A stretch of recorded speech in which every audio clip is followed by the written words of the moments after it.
बिहार चुनाव में अब ज्यादा समय शेष नहीं रह गया है, लिहाजा बीजेपी ने अपनी पूरी ताकत झोंक दी है। बिहार के मोतिहारी पहुंचे पीएम मोदी ने प्रदेश को 7,196 करोड़ के विकास परियोजनाओं की सौगात दी है। इस दौरान 4 अमृत भारत ट्रेन को भी हरी झंडी दिखाई गई, जिसमें एक ट्रेन मोतिहारी से दिल्ली के बीच भी चलेगी।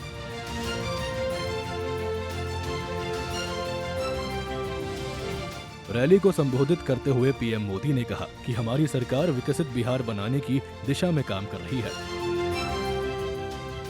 आज यहाँ रेल और सड़क से जुड़ी हजारों करोड़ रुपए की परियोजनाओं का उद्घाटन और शिलान्यास हुआ है। इन परियोजनाओं से बिहार के लोगों को बहुत सुविधा हो जाएगी। देश के अलग अलग रूट पर अमृत भारत एक्सप्रेस को हरी झंडी दिखाई गई है। मोतिहारी बापू धाम से दिल्ली आनंद विहार तक भी अब सीधे अमृत भारत एक्सप्रेस चलेगी। इस दौरान पीएम मोदी ने विरोधियों को भी निशाने पर लिया। पीएम मोदी ने कहा कि पिछली सरकार में गरीबों को लूटने का काम किया था, लेकिन अब बिहार में गरीब कल्याण के हित में काम हो रहे हैं।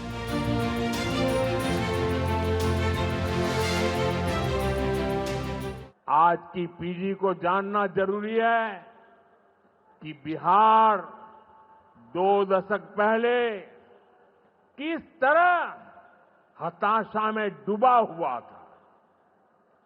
आरजेडी और कांग्रेस के राज में विकास पर ब्रेक था। गरीब का पैसा गरीब तक पहुंचना असंभव था। जो शासन में थे उनमें बस यही सोच थी कि कैसे गरीब के हक का पैसा लूट ले। लेकिन बिहार असंभव को भी संभव बनाने वाले वीरों की धरती है, परिश्रमियों की धरती है। आप लोगों ने इस धरती को आरजेडी और कांग्रेस की बेड़ियों से मुक्त किया, असंभव को संभव बनाया। उसी का परिणाम है आज बिहार में गरीब कल्याण की योजनाएं सीधे गरीबों तक पहुंच रही है। मोतिहारी पहुंचे पीएम मोदी ने ऑपरेशन सिंदूर का भी जिक्र किया। पीएम मोदी ने कहा कि पहलगाम हमले के बाद भारत की शक्ति को पूरी दुनिया ने देखा।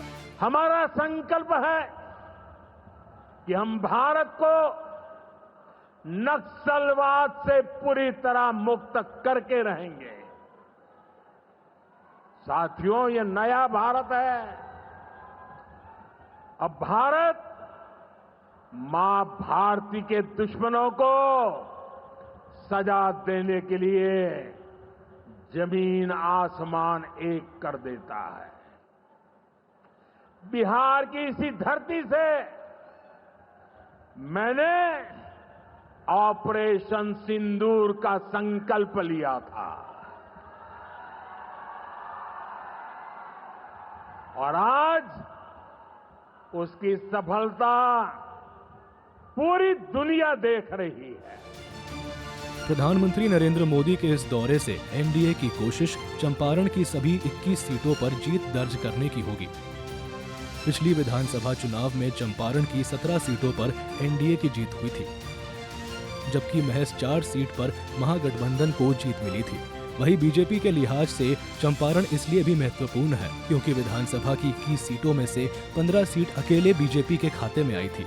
अब पीएम मोदी की कोशिश पिछले प्रदर्शन को दोहराना और हारी हुई 4 सीटों पर जीत दर्ज करने की है। बता दें कि इस चुनावी साल में पीएम मोदी 5वीं बार बिहार दौरे पर पहुंचे थे।